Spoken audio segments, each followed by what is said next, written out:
a empezar con los clásicos, ¿no? Y vamos a trabajar hoy Marx y la clase que viene, que va a ser a la mañana, a las 10 de la mañana, vamos a trabajar sobre Durkheim. Eh, yo voy a plantear algunos ejes, algunos puntos, eh, y después lo que me gustaría es que ustedes intervengan con preguntas, comentarios, partiendo que obviamente Karl Marx no es un autor que es desconocido para ustedes, lo trabajaron ya en Introducción a la Teoría Social y posiblemente tengan también lecturas de otras materias o de otros ámbitos, ¿no?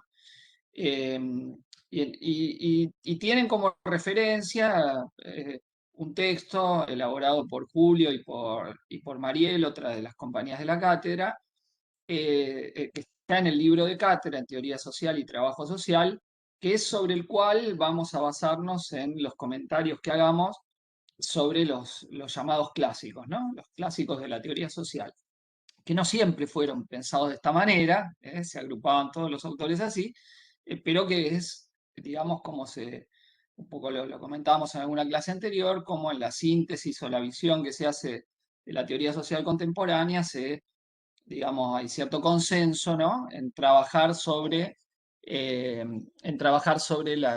idea de ponerlos como clásicos. Entonces, sobre la obra de Marx, vamos a centrar en tres aspectos, ¿no? A señalar de su obra, que ustedes saben es, digamos, una obra de gran envergadura, que nunca se agota, una lectura siempre presente y en la cual las lecturas que vayamos haciendo, ustedes van a ver que a lo largo que sigan estudiando, que tengan interés intelectual, van a ver que siempre van a encontrar cosas nuevas en volver a la obra de Marx y la van a comprender mejor, ¿no? Entonces digo, de esa obra tan vasta, tan importante, tan fundamental para la teoría social, vamos a tocar tres aspectos diferentes, ¿no? El primero tiene que ver con la formulación más general de lo que se llama materialismo histórico o concepción materialista de la historia. Materialismo histórico o concepción materialista de la historia. Y ustedes saben que ahí Marx trabaja a partir de la crítica, digamos, filosófica a dos vertientes, tal como se las pensaba en el siglo XIX, el idealismo y el materialismo mecanicista, ¿no? O sea que Marx va a elaborar un punto de vista que va a ser, que él va a llamar el nuevo materialismo, que va a ser crítico de dos autores que es importante que ustedes tengan en mente. Uno, expresión del idealismo, Hegel, con H, Hegel, pero no digan Hegel si van a dar un final, digan Hegel. ¿Está bien? Y otro autor con el cual Marx va a tener contacto, va a tener intercambio intelectual, pero sobre el que después va a producir una crítica muy importante que se llama Feuerbach, Feuerbach, Feuerbach, Feuerbach. Y entonces para ubicarnos, digamos, soslayo algunos puntos biográficos que creo que ustedes saben, nació en 1818 en Tréveris, iba a estudiar Derecho, después termina estudiando Filosofía en un país que no vive una revolución burguesa como la Revolución Francesa en 1789, es decir, que todavía tiene un Estado absolutista, que en realidad todavía ni siquiera se ha constituido como un Estado nacional, ¿no? En el caso de Alemania no existía como una república alemana, era una confederación de distintos estados y dos imperios, el austrohúngaro y el prusiano, ¿no? Marx desarrolla su primera actividad en Prusia, nace en Prusia, y en ese marco la obra de Hegel estaba omnipresente en la vida intelectual y también política alemana, ¿no? Y entonces en el debate filosófico había dos puntos de vista, idealismo y materialismo, los cuales idealismo, ¿qué significaba? Que había algo que estaba antes de lo material, ya sea Dios, ya sea la razón, ya sea la idea, ya sea el espíritu. Es decir, lo material estaba constituido a partir de algo externo, ¿no? Y a cualquier corriente filosófica que sostenía esto, se la pensaba como una corriente idealista. ¿Y qué era una corriente materialista en filosofía? Bueno, una corriente que al revés, que sostenía que la existencia terrenal estaba primero, ¿no? La vida material estaba primero. O sea, no tiene que ver idealismo y materialismo con, si quieren, la interpretación de sentido común es idealista el que tiene bellos ideales, es materialista el que quiere el dinero. No, no, no es esa la interpretación filosófica, sino esta que les estaba diciendo. Es decir, hay algo existente antes de la vida material o la vida material es lo que constituye lo real. Y en ese campo, Feuerbach va a ser uno de los primeros materialistas alemanes. Si bien hay filósofos materialistas previamente, en Inglaterra y en Francia, Feuerbach va a ser uno de los primeros que va a sostener un punto de vista materialista. Pero justamente en un texto, en una líneas escritas por Marx en un cuaderno que no fueron publicadas en su vida, pero que después se transforman en un texto muy importante, que son conocidas como tesis sobre Feuerbach, ¿eh?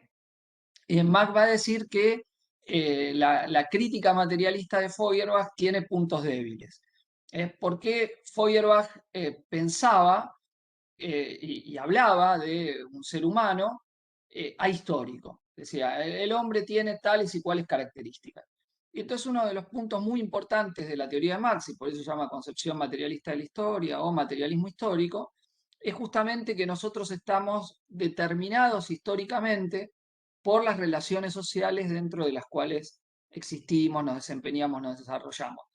Y que esas relaciones sociales dentro de las cuales estamos, bueno, van a moldear de conjunto nuestra subjetividad.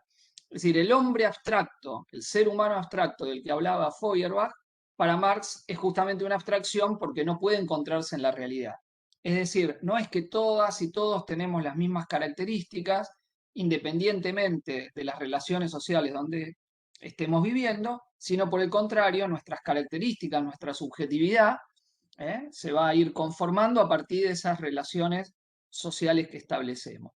Y entonces, Marx va a partir del punto de vista de que la reproducción de la vida social nunca es generada individualmente, ¿no? Sino que nuestra existencia es producida socialmente. Y en ese producir los medios necesarios para nuestra reproducción, para nuestra existencia, nuestra reproducción, bueno, entablamos determinadas relaciones con otras personas, ¿no? A esas relaciones que establecemos en el proceso de producción, Marx las va a llamar con un concepto suyo que es original, relaciones sociales de producción. Y este es un concepto central de la teoría de Marx, relaciones sociales de producción. Ahora bien, eh, no puede haber para Marx ciertas relaciones sociales de producción en cualquier sociedad, sino que la existencia de determinadas relaciones de producción están condicionadas por lo que Marx llama, tomando en este caso un término que viene de la economía política, las fuerzas productivas, tomando el término pero dándole un sentido particular. Es decir, a partir de que en la producción de nuestra existencia no estamos solas las personas, sino que estamos en una relación con la naturaleza, ¿no? Y en esa relación con la naturaleza tenemos más o menos capacidad de transformarla. La idea de fuerzas productivas nos habla de, obviamente, la fuerza de trabajo, la organización del trabajo, las herramientas que tenemos a disposición y el objeto del trabajo, la naturaleza o aquello sobre lo cual trabajamos, ¿no? Entonces, esa capacidad articulada de transformar el mundo natural la captamos, si se quiere, con el concepto de fuerzas productivas. O sea, las fuerzas productivas están más o menos desarrolladas, depende de la capacidad de transformación que tenemos sobre el medio en el cual nos movemos. Y es así que en función de las condiciones materiales donde están efectivamente las fuerzas productivas de las que disponemos y que también es un concepto que tiene historia, que surge y se desarrolla históricamente, abren a posibilidades distintas respecto de la forma en la cual podemos organizar la producción social. Ambas, fuerzas productivas y relaciones sociales de producción, van a componer lo que Marx llama la estructura económica de la sociedad. La estructura económica de la sociedad. Quizá ustedes hayan ya escuchado hablar de la metáfora arquitectónica con la cual Marx piensa el todo social. Justamente es una metáfora donde la totalidad social, analíticamente, la separa entre la estructura conformada por esto que les estaba comentando, las relaciones de producción y las fuerzas productivas, y la superestructura, donde estarían los fenómenos políticos, el Estado, donde estarían las formas jurídicas, el sistema legal de una sociedad, y las formas de la conciencia social. Y las formas de la conciencia social. Entonces, frente a un Hegel que explicaba el devenir histórico como distintos momentos del desarrollo de la idea, Marx dice, no, las formas de transformación, por ejemplo, los sistemas filosóficos, están en relación con la transformación en las condiciones materiales de vida. Cuando se dice que Marx invierte la dialéctica hegeliana, lo que se está diciendo es que lo que Hegel explicaba, lo real, las formas de organización de la vida social, se explican por un momento del desarrollo de la idea, Marx lo explica al revés. Las distintas formas de la conciencia social, las distintas formas de los sistemas políticos, el Estado y los sistemas jurídicos, se explican por una transformación en las condiciones materiales de existencia, ¿no? Entonces, esto es muy importante en esta definición. ¿eh? Y esas condiciones materiales de existencia no son las mismas eternamente, sino que se van modificando permanentemente. Desde que las sociedades humanas se dividen en clases, Marx va a señalar, la lucha de clases es el motor de la historia. ¿Por qué digo desde que las sociedades humanas se dividen en clases? Bueno, porque en la primera forma de existencia social que Marx denominaba el comunismo primitivo, no había efectivamente división en clases sociales. Pero a la vez eran sociedades basadas en un muy bajo desarrollo de las fuerzas productivas, muy limitado. No había casi capacidad productiva. Son lo que la antropología ha tematizado como sociedades cazadoras-recolectoras. Es decir, ¿de qué vivía el grupo humano? ¿Cómo se alimentaba? Bueno, tenía que salir a cazar, recogía los frutos que había, etcétera, etcétera. Pero no había ricos y pobres, explotadores y explotados, necesidad del Estado, una coacción social, aunque Engels señala que ya en esas sociedades, en las que eran patriarcales, había una división en protoclases entre hombres y mujeres. Pero estrictamente clases sociales no podíamos advertir en esas sociedades. Para que las sociedades humanas ya tengan como característica la división social en clases, de las cuales un ejemplo importante son los modos de producción de la antigüedad, lo que Marx llama el modo de producción esclavista o antiguo, la sociedad griega, el imperio romano, la república y luego el imperio romano, ya tuvo que existir algo fundamentalmente diferente del comunismo primitivo, que es la capacidad que el trabajo humano pueda no solo alimentar a quienes producen, a quienes lo desempeñan, sino generar recursos excedentes adicionales, un producto social excedente, que permita que un grupo de hombres viva sin trabajar, sin producir directamente. Es decir, ¿por qué los esclavos de la antigüedad podían producir los medios necesarios para vivir ellos y también para alimentar a sus amos? Bueno, porque había aumentado la capacidad productiva de la humanidad, es decir, porque se habían desarrollado las fuerzas productivas. En el comunismo primitivo esto no era posible. Yo quería tener un esclavo que trabaje para mí, pero la productividad del trabajo del esclavo no podía alcanzar, por ende no podía haber relaciones de esclavitud. Fíjense ustedes qué paradoja del desarrollo histórico de la humanidad, que un salto en las fuerzas productivas produjeron históricamente una división social al interior de la humanidad entre una clase dominante y una clase oprimida. Sí, Jenny. No, que hay un compañero dice si puedes hablar más despacio. No sé si visualizas el chat. Sí, sí, ningún problema. Vamos, slowly, diríamos en inglés. Bueno, entonces, les comentaba que el paso de un modo de producción a otro se da con esta peculiaridad, ¿no? Que lo que es un salto, un desarrollo de las fuerzas productivas, trae aparejado al interior del colectivo humano una división. Es decir, para graficarlo, ¿por qué los hombres libres de Grecia podían dedicarse a la filosofía, a la guerra, al culto del cuerpo, a la política? Bueno, porque había aquellos que les producían sus ropas, les forjaban sus armas, les sembraban sus campos, les construían sus viviendas. O sea, se apropiaban del trabajo excedente de los esclavos. Entonces, ya ahí tenemos una forma establecida de un modo de producción de la sociedad dividida en clases. ¿Está bien? La existencia de clases. En el desarrollo de Europa, no de todo el mundo, en el desarrollo de Europa, al mundo antiguo le sucedió la sociedad feudal. La nueva síntesis histórica a la que se llegó fue el modo de producción feudal. Acá también ustedes tienen una clase dominante, los señores feudales, los nobles, los aristócratas, una clase explotada, una clase oprimida, pero en este caso son campesinos que están en una relación social con los señores, que es la servidumbre, los siervos de la gleba, campesinos en relación de servidumbre. ¿Y de qué vivían los nobles si tampoco trabajaban la tierra? Bueno, de que lo que producían las familias campesinas en relación de servidumbre les permitía subsistir ellas mismas, reproducirse a sí mismas, pero también mantener a los señores. ¿Cómo se enriquecía un señor feudal? Bueno, recurría a la guerra, conquistaba nuevos territorios, matrimonios para conquistar nuevos territorios.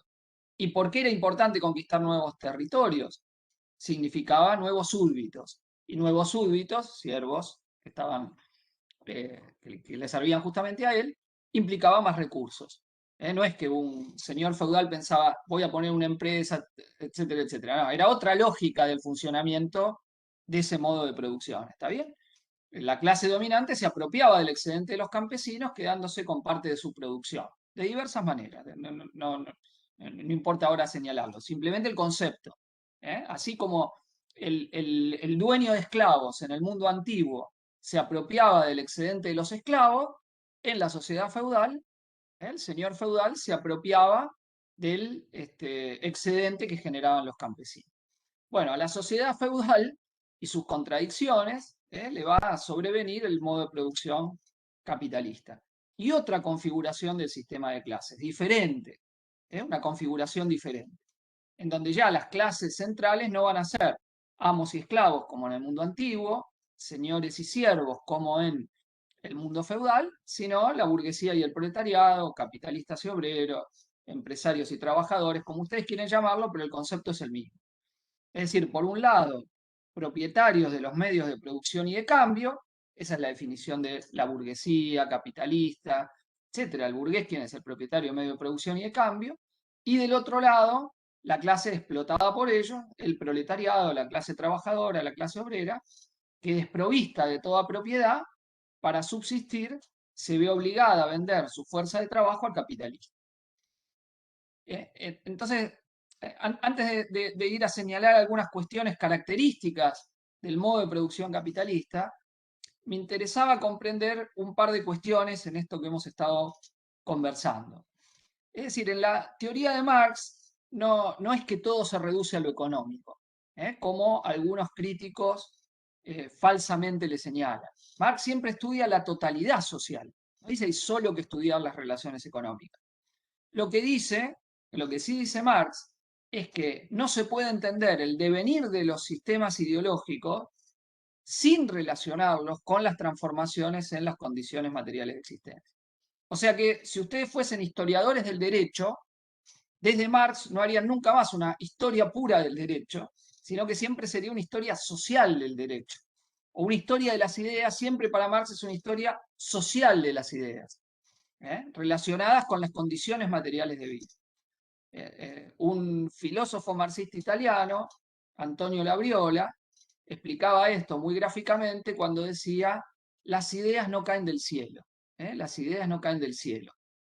Una definición muy clara de Labriola, sino que surgen determinados sistemas ideológicos, formas de comprender el mundo, de la conciencia social, a partir de ciertas condiciones materiales de existencia. Ahora, eso no significa que haya una relación mecánica o directa, sino una relación mediada. El compañero de lucha y de ideas de Marx, Federico Engels, hablaba de una determinación en última instancia de la economía hacia los sistemas ideológicos, políticos, jurídicos, etcétera, etcétera. O se puede usar el término de condicionamiento. Las condiciones materiales de existencia condicionan el conjunto de la vida material, pero no lo explican directa y mecánicamente, ¿no? Y en esa formulación general de su teoría hay otro elemento, junto con esta idea de no tener una visión mecanicista de la teoría de Marx, sino siempre pensar que hay que explicar la totalidad social, que no es que para Marx los fenómenos superestructurales son un aditamento o las formas políticas del Estado, es algo que hay que explicar, pero que para Marx no se puede explicar sin partir de las condiciones materiales de vida, sin explicar la estructura social. Eh, hay una idea muy importante que está en Marx y muy relevante para toda la teoría social, que es la idea de que las sociedades humanas son el producto de nuestra propia acción, ¿no? No que es el resultado de la creación divina, como se pensaba en la Edad Media, ¿no? ¿Por qué el mundo era como era? Bueno, Dios lo hizo así, o de algo que está por fuera de nosotros, el desarrollo de la idea, o algo solo que se nos impone sin nuestra propia acción, y ahí la crítica a Feuerbach que les decía, que les mencionaba antes, sino que las sociedades son un producto de la acción humana, ¿no? La acción humana individual no, la acción colectiva.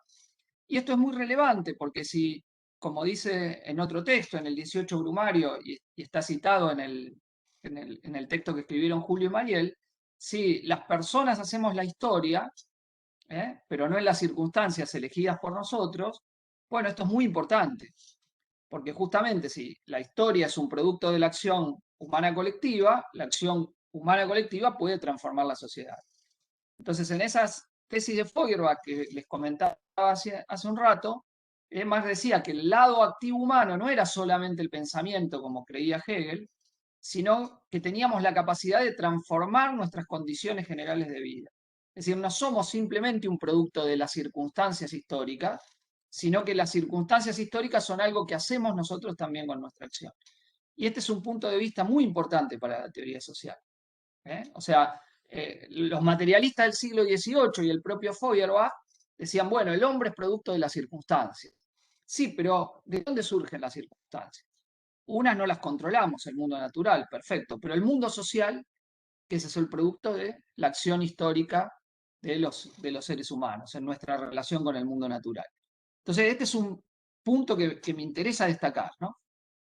Hay quienes han señalado que en Marx hay una visión teleológica de la historia, donde Marx tendría una visión donde pasamos del comunismo primitivo hasta llegar al final feliz de la sociedad comunista, y en ese sentido habría una visión teleológica, significa donde en el principio está ya contenido el final. Bueno, no concuerdo con esas lecturas de la obra de Marx. Si uno ya lee en un texto tan trascendente de la teoría de Marx como la ideología alemana, es un texto donde, ya está, donde Marx ahí dice claramente la historia. ¿Qué es la historia? Bueno, no existe, dice la historia con mayúscula. La historia no es otra cosa que la sucesión de diferentes generaciones, ¿no? O sea, unas generaciones nos legan a nosotros el material histórico con el cual existimos y hacemos la historia.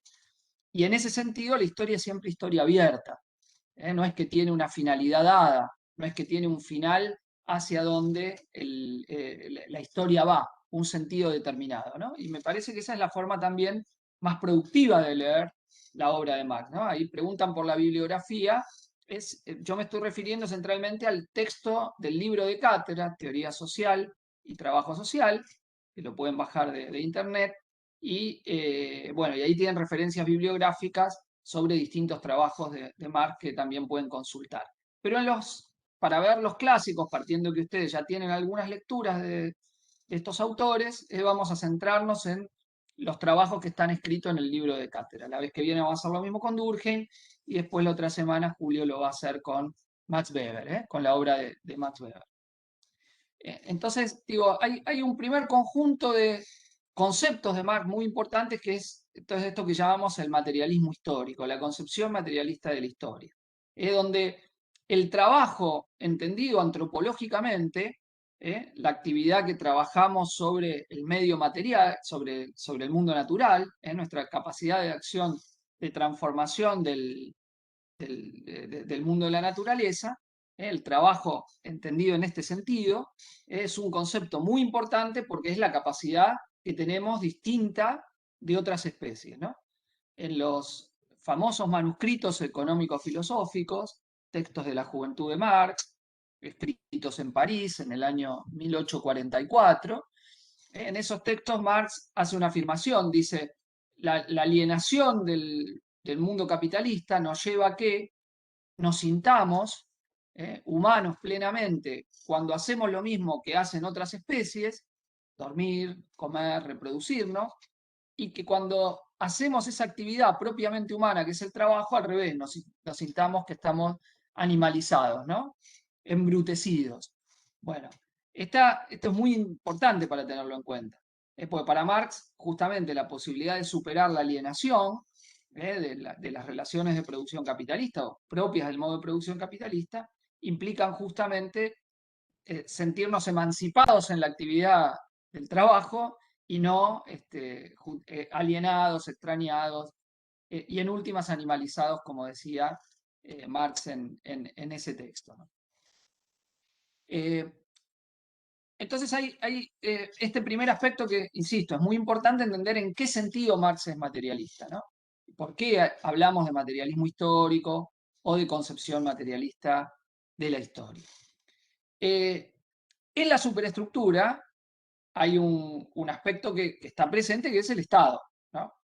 Y ahí Marx define al Estado como un medio de opresión de una clase sobre otra. O sea, para entender por qué si los dueños de esclavos eran menos que los esclavos y podían dominar, si los señores feudales eran una minoría de la sociedad y sin embargo organizaban la sociedad en su beneficio, si la clase capitalista, que es muy minoritaria respecto al conjunto de la población, organiza la sociedad en su beneficio, no podría hacerlo si no contase con un aparato de dominación, ¿no? Y ese medio de dominación es el aparato estatal para Marx. O sea, la existencia del Estado está en relación con la existencia de las clases. Siempre el Estado es un medio de opresión de una clase sobre otra. En la teoría de Marx no hay el Estado a secas, sino que el Estado tiene un carácter de clase. En el modo de producción esclavista es el Estado esclavista, en el modo de producción feudal es el Estado feudal, y la burguesía también trae consigo un tipo de Estado, el Estado capitalista, el Estado burgués, para referirse al modo de producción en el que estamos viviendo. O sea, siempre un tipo de Estado está en relación con la clase que domina en la obra de Marx. ¿Está bien? Con sus características, peculiaridades que van de una sociedad a otra, pero este es un rasgo relevante, porque justamente una parte de la elaboración de Marx es criticando la fetichización del Estado que hacía Hegel en su obra, ¿no? El Estado como redentor de las contradicciones sociales. Bueno, Marx dice eso no es así. El Estado, un sistema legal, dice, para tomar en cuenta, digo, la legalidad que introduce la burguesía, consagra la desigualdad real. La igualdad ante la ley, pensada como una conquista histórica de la Revolución Francesa en adelante, sin embargo, para Marx no es la emancipación real, sino que es la forma que consagra la desigualdad en la existencia real, ¿no? Para decirlo en los dichos de costumbristas argentinos, algunos son más iguales que otros. La igualdad de la ley, algunos son más iguales que otros. Bueno, entonces hay un cuerpo de ideas vinculados a la teoría general de Marx. Ahora bien, el tema de investigación peculiar de Marx y donde hace alguna serie de sus aportes teóricos más relevantes, está vinculado a la explicación de cómo funciona el modo de producción capitalista. Eh, en el texto que ustedes tienen de referencia y, bueno, en muchas obras, en un texto de Lenin que se llama Tres fuentes y tres partes integrantes del marxismo, en otro texto de Engels que se llama Ludwig Feuerbach y el fin de la filosofía clásica alemana, ustedes pueden ver que se señala que la obra de Marx tiene tres grandes fuentes y partes integrantes, ¿no?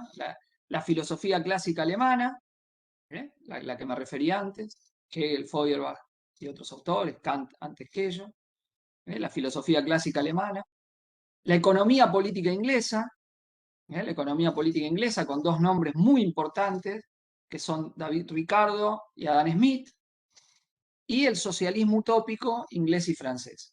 Estas son las tres grandes vertientes que ustedes van a ver, que de alguna manera van a estar expresadas en el pensamiento de Marx críticamente en los tres casos, ¿no? Él va a hacer una crítica de la Profe, filosofía clásica alemana, una crítica de la economía política y una crítica del socialismo utópico. Sí, ¿podés repetir esas tres grandes que pusiste, que dijiste sí. recién?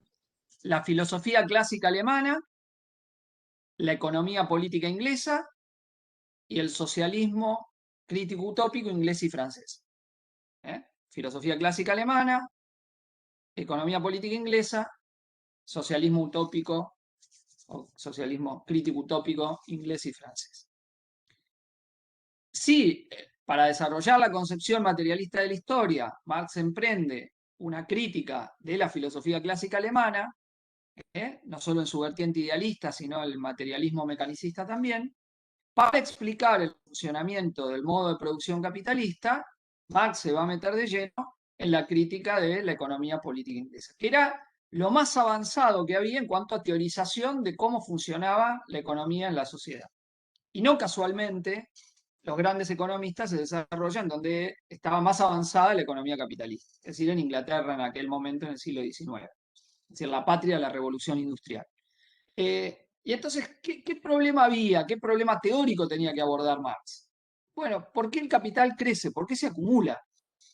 Porque eso no era, lo que era evidente era que el hecho pasaba, pero no cómo sucedía. O sea, ¿a qué me refiero con que era evidente que el hecho pasaba? Bueno, que un capitalista invertía 100 y luego de todo el proceso obtenía, supongamos, 120. Ahora, ¿cómo es que el capital se valorizaba? ¿Cómo es que el capital se incrementaba? Hasta Marx no había una teoría que pudiese dar cuenta de esto. Smith y Ricardo habían llegado a la idea de que el trabajo era la fuente de valor de las mercancías, pero no habían llegado a explicar cómo es que se producía este incremento del capital. En gran medida porque la tesis de Smith y Ricardo estaba apoyada en una visión, en este caso sí, teleológica de la historia, de que el hombre en la sociedad capitalista era el punto de llegada de la evolución humana. Y a partir de ahí analizaban el pasado, ¿no? Y que la propiedad capitalista tenía que ver con la naturaleza de las cosas, con la ambición egoísta del hombre. Bueno, Marx va a someter esta idea a una crítica muy fuerte, ¿no? Es decir, que toda época histórica tiende a pensar el pasado como fases necesarias para su existencia y se ve como punto de llegada del movimiento de la historia, ¿no? Entonces, una gran parte de la obra de Marx va a consistir en la desnaturalización, o lo que es lo mismo, la historización de las relaciones de producción capitalista. Plantearlas no como eternas, sino como episódicas, perecederas, como posibles de superar históricamente. Y a partir de tener este punto de vista, es que acomete la crítica del modo de producción burgués. Va, y explica y llega a un hallazgo teórico de gran importancia, que es justamente explicar que cuando un trabajador va y vende su fuerza de trabajo, lo que hace es permitir que el capitalista se apropie de horas de trabajo gratuito que el obrero deja en sus manos. Cuando a vos te pagan por trabajar determinada cantidad de horas, pero vos generás los valores equivalentes a tu salario en una parte de la jornada de trabajo, en una fracción de la jornada de trabajo. El resto de la jornada de trabajo, el asalariado trabaja gratuitamente para el capitalista. Y explicando esto, explicando lo que es la plusvalía, esta diferencia entre el precio del salario y el total de la producción que genera el obrero, es que da la llave para entender de dónde surge la ganancia del capital. Es decir, no surge de la capacidad que tienen en la compraventa el capitalista. Dice, tenemos que salir de la esfera de la circulación e ir a analizar las relaciones de producción. La plusvalía se genera en las relaciones de producción, no de circulación. No de circulación. Y esto Marx lo va a hacer haciendo una comparación histórica entre lo que él llamaba una sociedad hipotética, el, la sociedad de producción mercantil simple, comparada con el modo de producción capitalista. ¿Qué sería lo primero? Bueno, supónganse que nosotros somos todos productores independientes, ¿no? Y producimos. Supónganse que hacemos leche. Bueno, hacemos 20 botellas de leche. Vamos al mercado, vendemos las botellas de leche, conseguimos una X cantidad de dinero y eso después lo intercambiamos Porque lo que necesitamos para vivir, ropa, productos de aseo, otros alimentos. Pero lo que vamos a obtener en otros productos es el equivalente a la leche que produjimos. No aumenta, supongamos, moneticemos el ejemplo que estamos dando. Producimos 20 botellas que costaban 1.000 pesos. Bueno, vendemos esto y obtenemos otras mercancías por 1.000 pesos. No creció nuestro capital. Ahora, si ya salimos de una sociedad de pequeños productores y nos vamos al modo de producción capitalista, vamos a ver otro movimiento. No empezamos teniendo mercancías, sino que empezamos teniendo un capital, dinero. Ese capital, supongamos igual, 1.000 pesos, compramos determinadas herramientas, materia prima, pagamos salarios y al final de todo el proceso pasamos de 100 a 120. Entonces, ¿por qué en un caso el capital no se valorizó y en otro caso el capital se valorizó? Marx dice, el secreto para entender esto hay que mirarlo en el proceso de producción. ¿Y qué pasó en el proceso de producción? Que uno de los componentes del capital, la fuerza de trabajo, creó más valores que los que estaban contenidos en su precio, es decir, en su salario. ¿Eh? Entonces, ese concepto plusvalía nos habla más valores, valores adicionales, que lo que tiene el precio de la fuerza de trabajo. Y entonces, a partir de esto, podemos poner en conexión el modo de producción capitalista con los modos de producción precapitalistas. ¿Eh? Podemos entender que así como los dueños de esclavos vivían de apropiarse del trabajo excedente de los amos, así como los señores feudales vivían de apropiarse del trabajo excedente de los señores feudales, la burguesía debe su riqueza, su acumulación de capital, a su capacidad de apropiarse de la plusvalía generada por la clase obrera. Ese es el punto de contacto que podemos hacer entre los modos de producción. Después las lógicas y movimientos de los modos de producción son muy diferentes. El modo de producción capitalista tiene sus características específicas. Por ejemplo, es una sociedad donde lo que producimos son mercancías, bienes mercantiles. ¿Qué es una mercancía? Un bien que tiene como objeto llegar al mercado. Piensen en lo que ustedes tienen puesto, miren a su alrededor, giren la cabeza, como hago yo. A ver, síganme, miren. ¿Qué van a ver alrededor de ustedes? Puras mercancías. Esta computadora de la que estoy hablando es una mercancía, la compré en el mercado.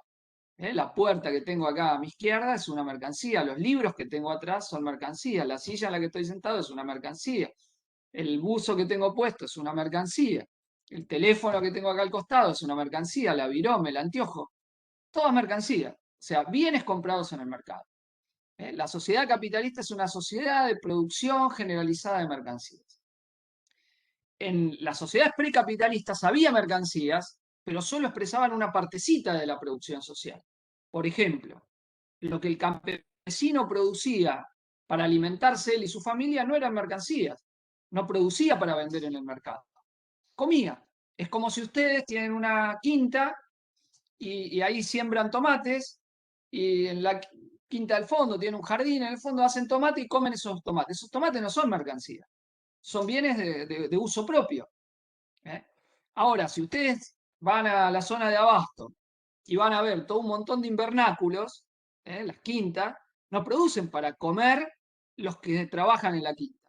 Eso va después al mercado de La Plata, al mercado de abasto de La Plata, se reparte por la zona, a las distintas verdulerías, se transporta, una parte de eso alimenta gran parte de Gran Buenos Aires, las quintas de abasto, y son mercancías. O sea, el tipo hace tomate no para comer en los tomates, sino para obtener recursos a cambio, ¿está bien? De los tomates que produce. Bueno, en la sociedad, porque y en el mundo antiguo, lo que los esclavos hacían para los amos no se lo vendían a los amos. No estaba mediado por una relación mercantil, compro-vendo. El esclavo era él mismo una mercancía, él propiedad del amo, pero lo que él producía no eran mercancías, eran bienes no mercantiles, bienes de consumo, propios y para sus amos. ¿Está bien? Entonces, el modo de producción capitalista se caracteriza por tener una producción generalizada de mercancías. Y toda mercancía tiene, por un lado, una utilidad social, a eso lo llamamos valor de uso, sirve para algo, la computadora, por ejemplo, ahora para dar clases, el libro para leer, la silla para sentarse, la mesa para comer sobre ella, etcétera, etcétera. una utilidad que es siempre definida socialmente, porque un mismo objeto puede tener distintos usos según la sociedad en la que estemos, ¿eh? Y tiene a la vez una medida común que permite intercambiarlas. Esa medida común es lo que habitualmente llamamos valor de cambio, ¿eh? Que me dice que una computadora es igual a tantos bienes de otro tipo. Por ejemplo, si yo digo, a ver, esta computadora vale 50.000 pesos, lo mismo que 4 sillas ergonómicas, ¿está bien? Supónganse. Bueno, ¿qué quiero decir que valen lo mismo? Que requieren el mismo gasto de tiempo de trabajo socialmente necesario para ser producidas. ¿Está bien? O sea, el valor de uso es lo que diferencia una mercancía de otra, ¿eh? Yo no puedo comparar dos utilidades diferentes. Entonces, tanto Smith, Ricardo y luego Marx van a decir, bueno, pero hay algo que tienen en común. La silla, la computadora, el pizarrón, la puerta, la mesa, que son el producto del gasto de tiempo de trabajo humano. Entonces, ahí sí puedo encontrar una medida común entre cosas que tienen una composición material diferente y que tienen una utilización diferente. Entonces, el gasto de fuerza de trabajo es lo que permite constituir la medida del valor. ¿eh? Entendido trabajo en forma abstracta, independientemente del tipo de trabajo particular que hago, si hago puertas, hago sillas o hago computadora, y entendiendo esa determinación del valor como un promedio social de todos los que producen una mercancía determinada. O sea, supongamos que 10 hacemos computadoras, que cada computadora demanda 2 horas de trabajo humano, a uno le demanda 3, a otro 4, a otro 2, el promedio social es 2, el valor de lo que determina el valor de la computadora es el promedio social, supongamos 2 horas de trabajo humano, que se van a medir de alguna manera. Esas 2 horas de trabajo humano, $100, 50.000 pesos, 300 euros, ¿eso qué es? La denominación dineraria, es una medida del valor, socialmente arbitraria, es una medida del valor. Desde que hay relaciones mercantiles ya en la antigüedad, se utilizaban cosas para medir el valor. Por ejemplo, el término salario, ¿de qué viene? De la bolsa de sal. La bolsa de sal era una mercancía, yo después la intercambiaba. Los soldados cobraban en el Imperio Romano bolsas de sal, sal, que ahí viene salario. Ciertas mercancías, como el oro, la plata, fueron utilizadas como medios de intercambio. O sea, me permite a mí cambiar una cosa por otra. ¿Está bien? En el capitalismo esto se mantiene, lo único que va variando, cuál es el que juega el medio de intercambio. Por ejemplo, lo que nosotros utilizamos, el papel moneda que antes, hasta 1973, estaba referido a otra mercancía que era el oro. Vos tenías que tener tanto oro en los bancos centrales equivalentes al papel moneda en circulación. Y el papel moneda representaba el oro. En 1973 se rompen esos acuerdos de Bretton Woods y el papel moneda se independiza. Vos, en última, es una configuración social que hace que una moneda valga más que otra en función de la productividad del trabajo de los estados y de la capacidad que uno interpreta que ese estado va a tener de pago, de los compromisos que tiene. Fíjense ustedes lo que da el valor el papel que pasa a jugar, algo que es un pedazo de papel. ¿no? Porque ¿qué es? Miren los billetes si tienen en los bolsillos en este momento. Un billete que es un pedazo de papel sellado que tiene una representación social. ¿Representa qué? ¿Qué representa? La capacidad de obtener bienes, que esos bienes que son determinado tiempo de trabajo humano coagulado que tiene ese bien. Entonces digo, la fuerza de trabajo es la única mercancía con la capacidad de crear valor. Y en esa acción en la cual crea valor, crea más valores que su propio precio. Cuando el obrero vende su fuerza de trabajo al capitalista, ¿qué le está vendiendo?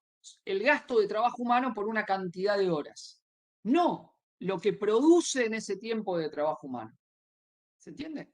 No es que vos en 8 horas en la fábrica, supongamos, haces 6 sillas y tu salario es 6 sillas. No.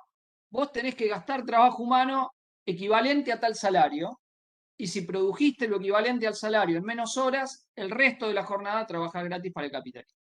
Ese es el secreto de la producción capitalista, de la acumulación de capital. Hasta Marx, esto parecía confuso. Uno veía lo que pasaba, el capitalista se enriquece, acumula capital, el obrero, la obrera trabajaba 8, 12, 16 horas en los inicios del capitalismo, jornadas extenuantes, una expectativa de vida en la industria textil que no superaba los 23, 24 años, se empezaba a trabajar a los 7, 8 años, y en esa producción, en medio de la revolución industrial, sin embargo, se trabajaba 16, 17 horas y se tenía lo mínimo para comer. Entonces, ¿cómo es que el que trabajaba no obtenía los recursos y el otro se quedaba con los recursos? Bueno, justamente por este mecanismo, la apropiación de la plusvalía. La apropiación de la plusvalía. Entonces, este es un rasgo fundamental del sistema capitalista. Es un gran descubrimiento teórico de Marx, que hace que el término explotación no sea un adjetivo, sino que esté hablando del tipo de relación social que hay entre el capital y el trabajo. Cuando uno dice la burguesía explota a la clase trabajadora, se refiere a que se queda con su trabajo social excedente, con la plusvalía. Y no puede no hacerlo, si no, su capital no se acumularía. Es decir, no es una cuestión voluntaria del capitalista. Si el capitalista no lo hace, perece en la competencia con otros capitalistas. El capitalista, en tal relación social, o obtiene plusvalía o no puede ser capitalista. No puede acumular capital. Es la característica que mueve al modo de producción capitalista. Es decir, la búsqueda de la mayor tasa de ganancia posible que el capital pueda dar. Ahí va el capital, donde hay más rentabilidad. Donde hay más rentabilidad. Entonces, el sistema social, el modo de producción en el cual nos movemos, tiene estas características. Marx no va a explicar solo esto, sino que va a identificar una serie de contradicciones que tiene el modo de producción que lo van a empujar a crisis periódicas. Acá me ponen, por eso no liberan las patentes, efectivamente. Las patentes de las vacunas, efectivamente. ¿Por qué Pfizer hace las vacunas? Para acumular la mayor cantidad de capital posible. ¿Eso está en contradicción con las necesidades sociales? Sí, así funciona el capitalismo. Después podemos poner otros ejemplos, pero ese es un muy buen ejemplo. En la industria farmacéutica. Tiene que contar con la necesidad social, en este caso la vacuna contra el COVID-19, pero el motor no es que la gente tenga la vacuna, el motor es la acumulación de capital. Que la gente tenga la vacuna es un medio para la acumulación de capital. Si no sirve para eso, no.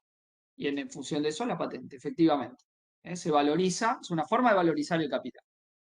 Bueno, entonces les decía que junto con esto, en la indagación de Marx sobre el modo de producción capitalista, cuyo, digamos, obra más acabada, aunque sí es un libro sin terminar, que es El Capital, que tiene como subtítulo Crítica de la economía política, donde quizá ustedes sepan, solo el primer tomo fue publicado en vida de Marx, y después Federico Engels publica lo que hoy conocemos como el tomo 2 y el tomo 3 del Capital, ¿no? Pero esa es la obra de investigación que le lleva gran parte de toda la vida a Marx, que aparte no era alguien que estaba en un gabinete solo, aunque pasa muchas horas en el Museo Británico estudiando no solo los autores teóricos a los que va a criticar, sino las estadísticas de las relaciones entre los capitalistas y los obreros en Gran Bretaña, los informes de los inspectores del trabajo, horas y horas, días y días haciendo investigación empírica, sino que Marx también es un militante de toda su vida, ¿no? Es un militante comunista, organizador de la clase obrera, y en carácter de tal va a realizar su obra teórica de crítica del modo de producción capitalista. Sino que les decía que identifica por qué el capitalismo no puede evitar pasar por crisis periódicas, que él llama crisis de sobreproducción, un tipo particular de crisis que tiene el capitalismo, que es el hecho de producir más de lo que la demanda requiere. Me refiero a la demanda solvente, no las necesidades en general, porque esas podrían ser infinitas. O sea, ¿por qué la necesidad es un coche y no 10? Sino la capacidad de compra de un auto. ¿Quién se puede comprar un auto? Bueno, si vos podés hacer 1.000.000 de autos, pero solo compran 500.000, tenés una crisis de sobreproducción en esa rama de la economía. Es decir, demasiada capacidad productiva para lo que la humanidad demanda. Fíjense ustedes la peculiaridad de esta crisis. Cuando hay en las épocas anteriores al capitalismo, una crisis era que no había suficiente capacidad de producción. Por ejemplo, una guerra impedía que llegue la materia prima para producir, no sé, barcos. Una crisis. Una plaga liquidaba las cosechas. No hay alimento, una crisis. Ahora la crisis es cuando hay excedente de capacidad productiva, no cuando hay falta de capacidad productiva. Por eso se llama crisis de sobreproducción de mercancías. Hay demasiada capacidad de producción de mercancías. También se llama sobreacumulación de capitales. Hay demasiada capacidad para producir esas mercancías en función del requerimiento. A ver, esperen que leo el chat, que si no, la acumulación infinita de capital no conduce a la muerte del capitalismo, no es el capitalismo un modo de producción y una corriente de pensamiento autolimitado. Bueno, eso lo tenemos que ver en la historia. ¿Eh?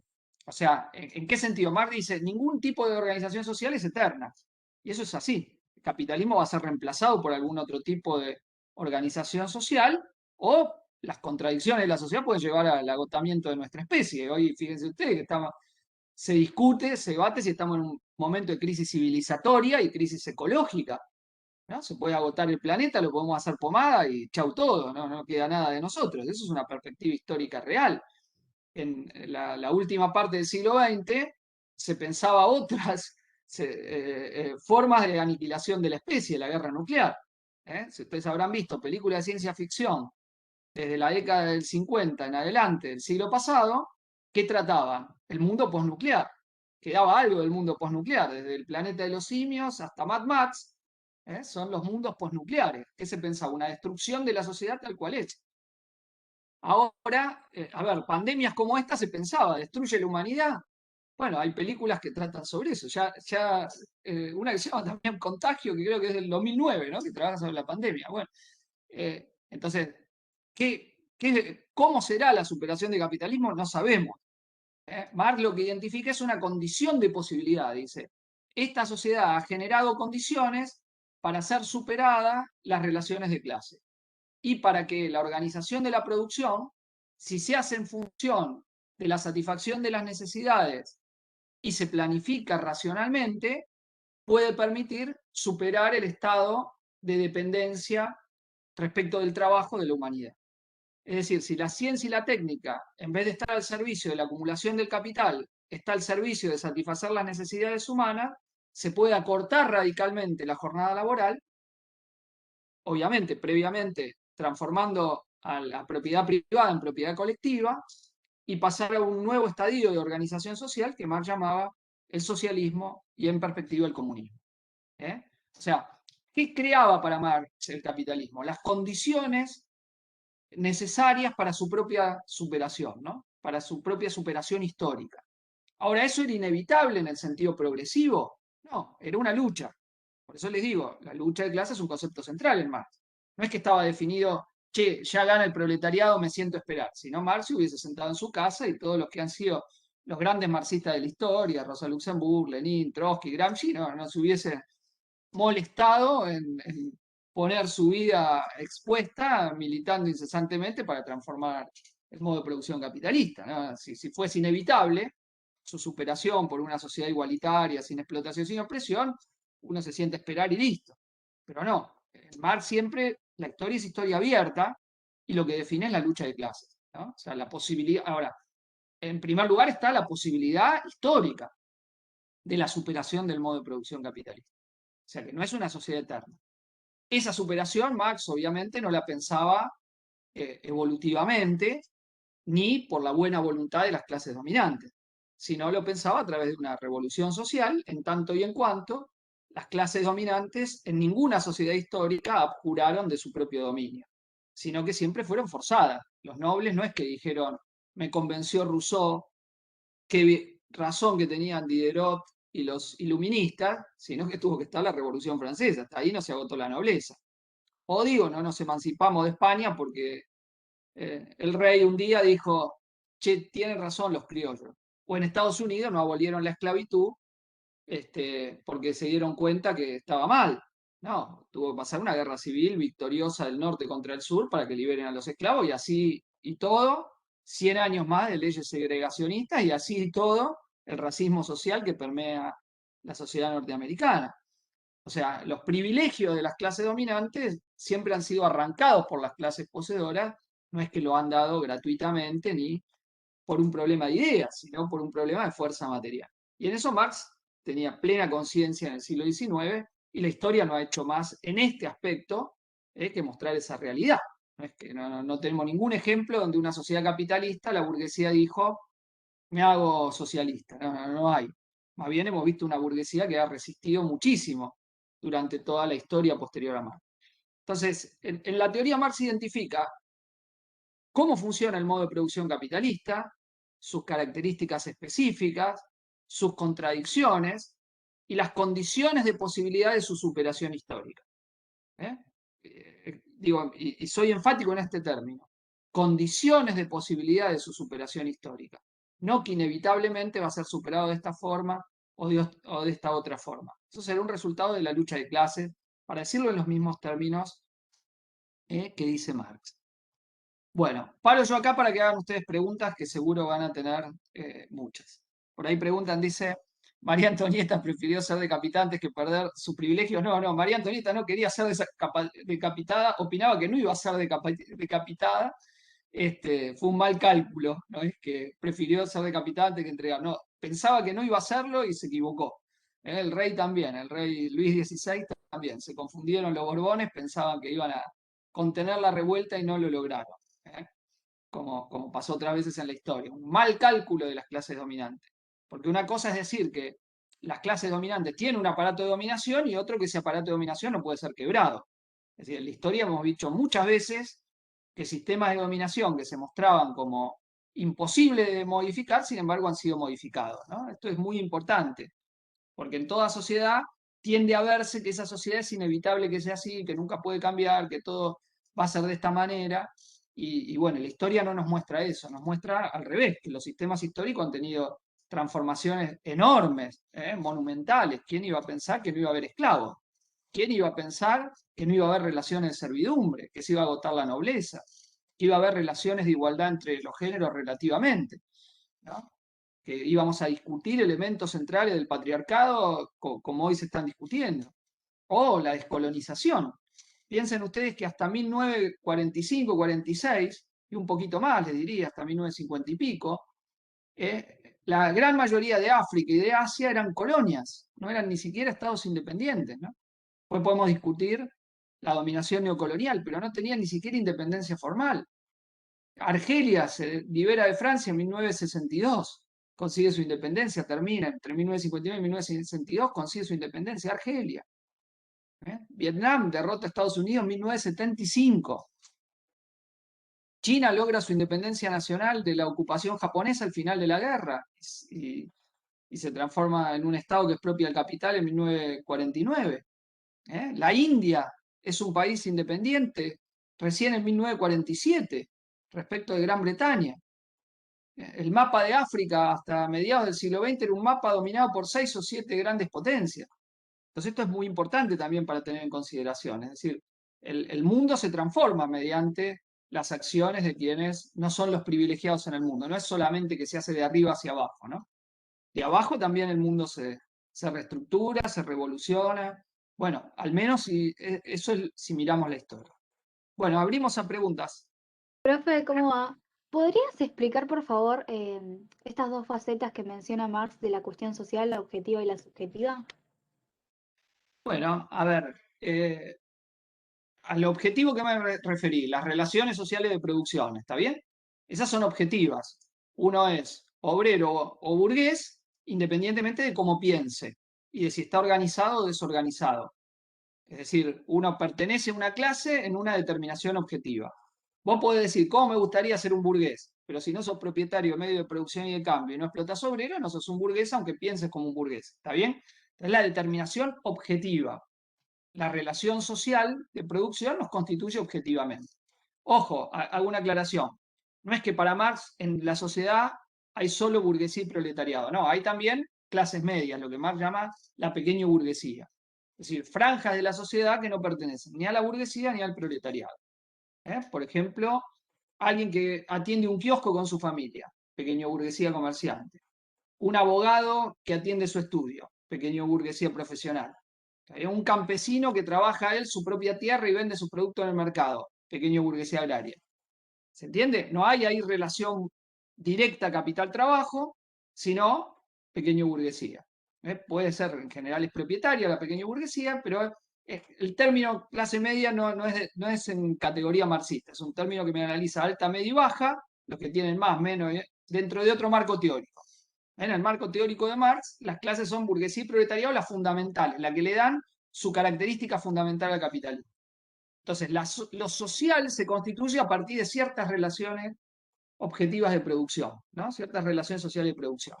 Ahora, hay una dimensión sin el cual no entendemos cómo funciona la sociedad, que es la dimensión subjetiva de las clases. ¿Una clase está organizada o no está organizada?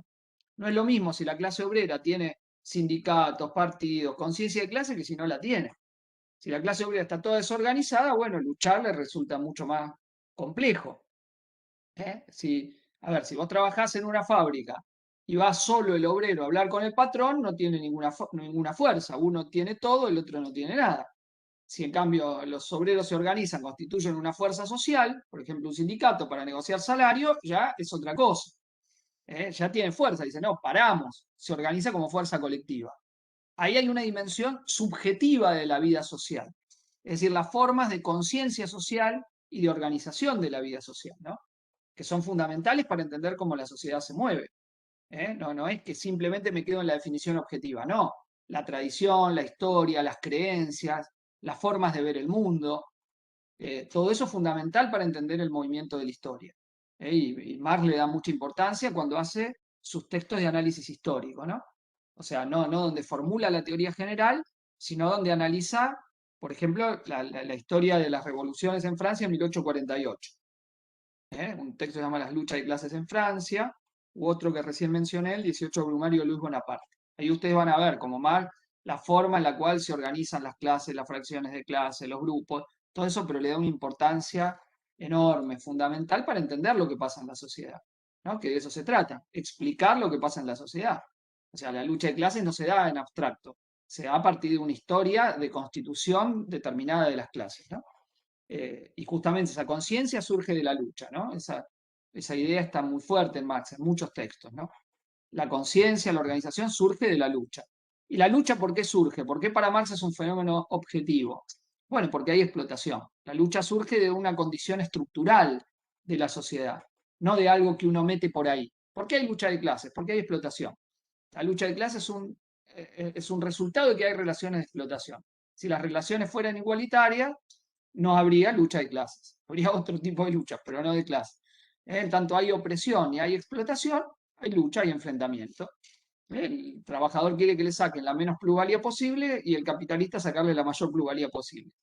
Ahora, cuando ya la pretensión no es que te saquen la menos posible, sino abolir las relaciones de explotación, bueno, ya es una lucha por el poder del Estado, no la pelea del obrero contra el patrón en la fábrica.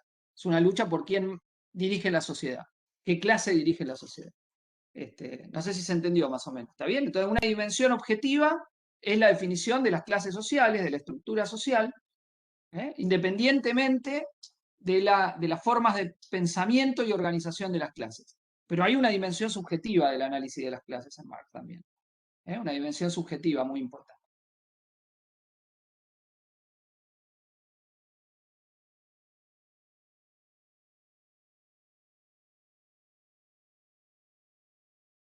¿Otras preguntas, dudas, comentarios?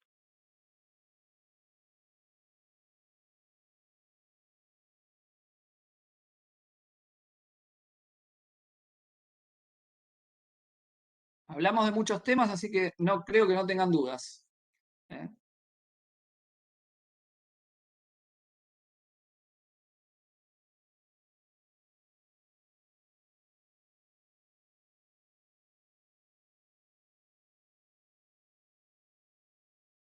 Lo que habían visto en introducción, a ver si quieren ponerlo a jugar con lo que hemos estado conversando.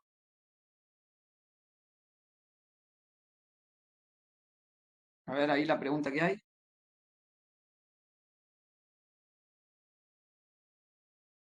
Hay dos preguntas, a ver. Una primera, a ver, vamos a contestar las dos. Una primera que dice de que abordamos tres aspectos de la obra de Marx. Sí, hablamos primero sobre el materialismo histórico, es decir, la teoría general. Hablamos después sobre el modo de producción capitalista y dijimos finalmente algunas palabras sobre las contradicciones del modo de producción capitalista y la posibilidad del socialismo. ¿Tá? Esos tres aspectos, hicimos alguna referencia. Primero, la teoría general de Marx, el materialismo histórico, acuérdense, estructura, superestructura, relaciones de producción, fuerzas productivas y cómo condicionan a la superestructura, al Estado, a las formas políticas y a la conciencia social.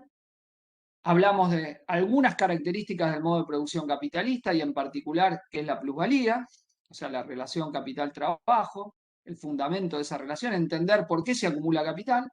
Y hablamos también de cómo ese modo de producción genera condiciones para su superación, ¿no? Y como Marx en ese sentido no ve que esa superación va a ser por la evolución natural de las cosas, por ejemplo, como pensaba Comte, la sociedad pasa por estadios de evolución inevitablemente, o que va a ser por una abjuración de las clases dominantes, sino por una transformación mediante la lucha de clases, una transformación revolucionaria.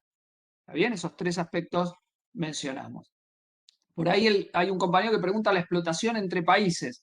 Bueno, sí, Marx lo señala, por ejemplo, señalaba la relación de Inglaterra con Irlanda. Le decía a la clase obrera inglesa que tenía que apoyar la lucha por la independencia irlandesa porque ningún pueblo que oprime a otro podrá ser libre, ¿no?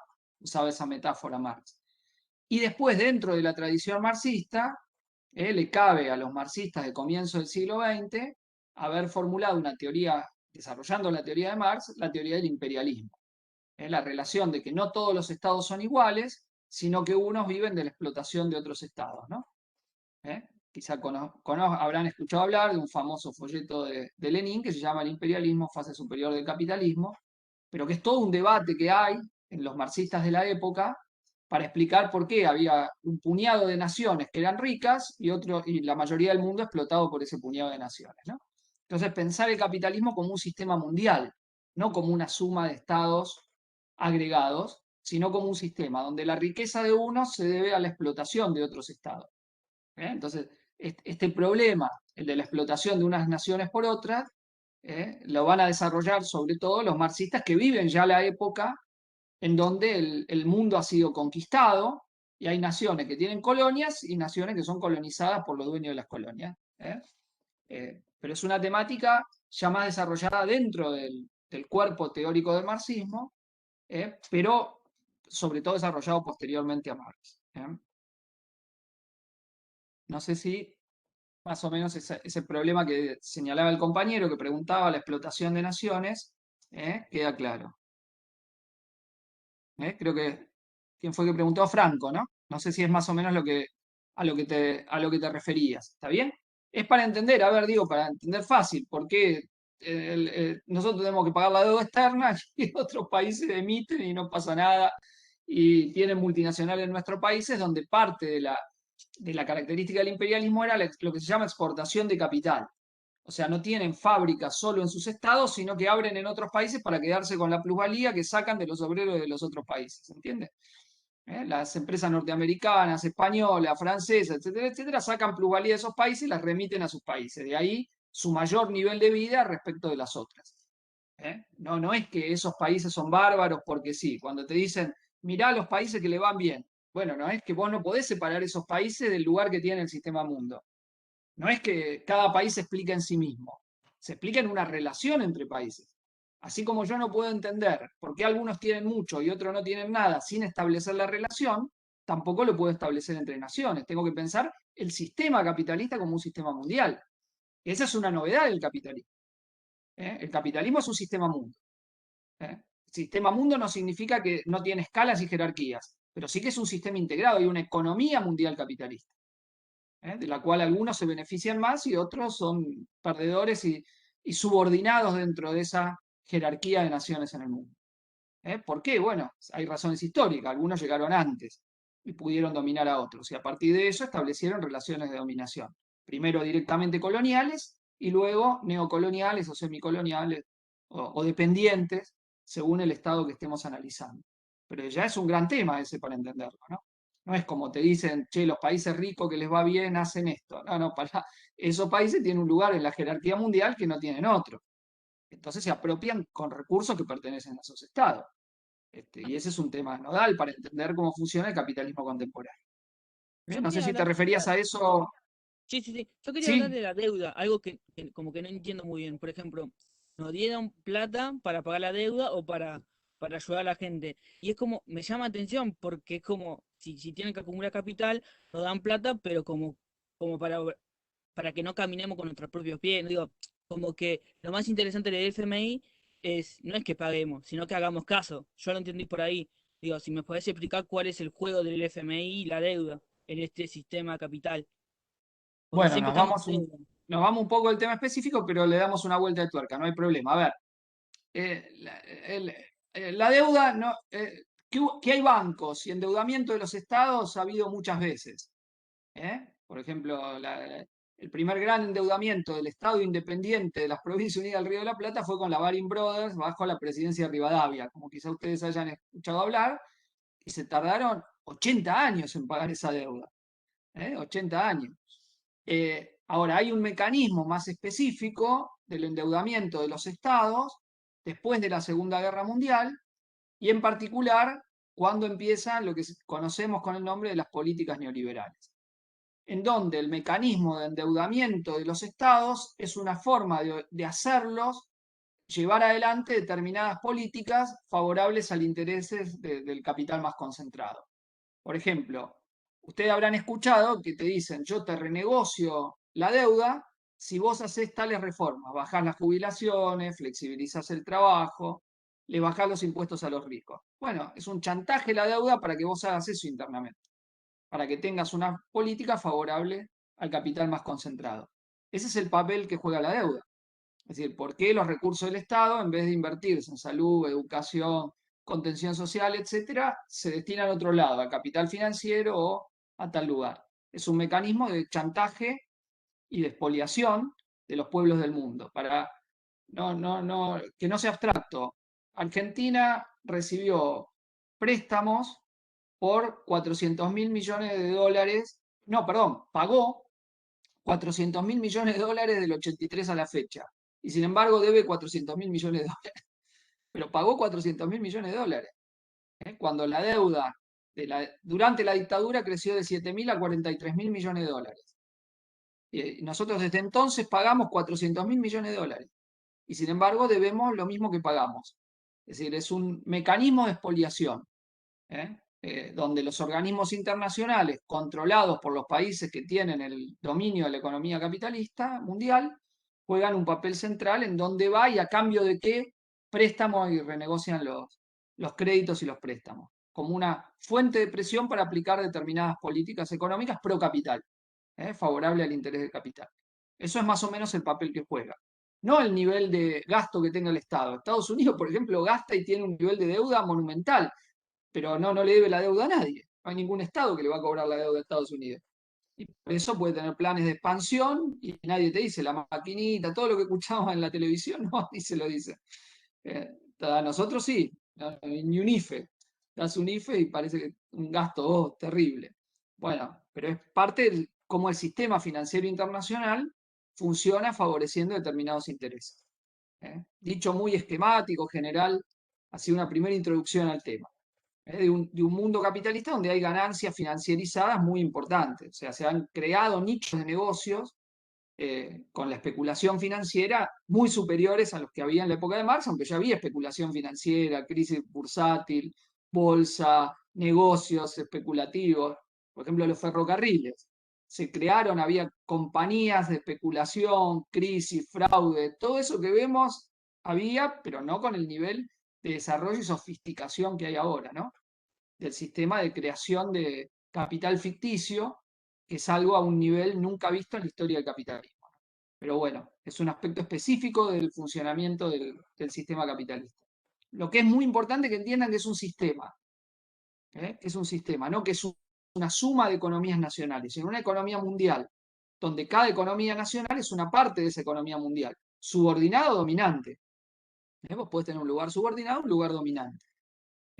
Pero bueno, sobre la parte más teórica de la que hablamos, me gustaría las dudas que tienen ustedes, los problemas que plantean, interrogantes, con los que se han topado antes con la lectura de Marx, de lo que hemos estado conversando.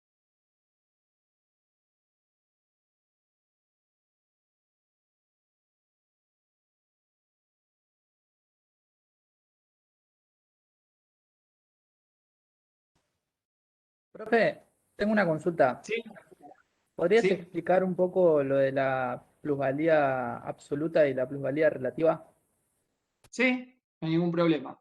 A ver, el capital para incrementar la plusvalía tiene dos vías. Una, que es aumentar la jornada laboral. Es decir, vos en vez de trabajar 8 horas, trabajás 10.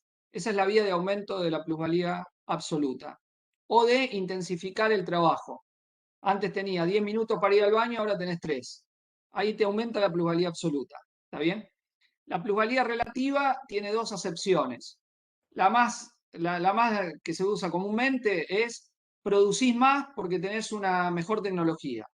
Entonces aumenta la plusvalía que te saca en la misma cantidad de horas, sin intensificar el trabajo, pero ahora producís más en el mismo tiempo, te saca más plusvalía. Eh, la otra es que el aumento de la productividad del trabajo abarata el precio de la fuerza de trabajo porque es más barato lo que la fuerza de trabajo consume. Es decir, ¿qué determina el valor de una mercancía? El tiempo socialmente necesario para producirlo, ¿no? Dijimos. ¿Cómo un capitalista le gana mercado a otro? Disminuyendo el valor de sus mercancías. Digo, para poner un ejemplo sencillo. ¿Cómo le gana Coca-Cola el mercado a Pepsi? Aparte de muchas otras cosas. Haciendo que la Coca salga un poquito más barata que la Pepsi, ¿no? La misma bebida, supongamos la misma calidad. Bueno, ganándole el mercado. Ahora, ¿cómo haces vos para ganar el mercado? Sin perder, porque nadie va a pérdida, para mejorar las ganancias.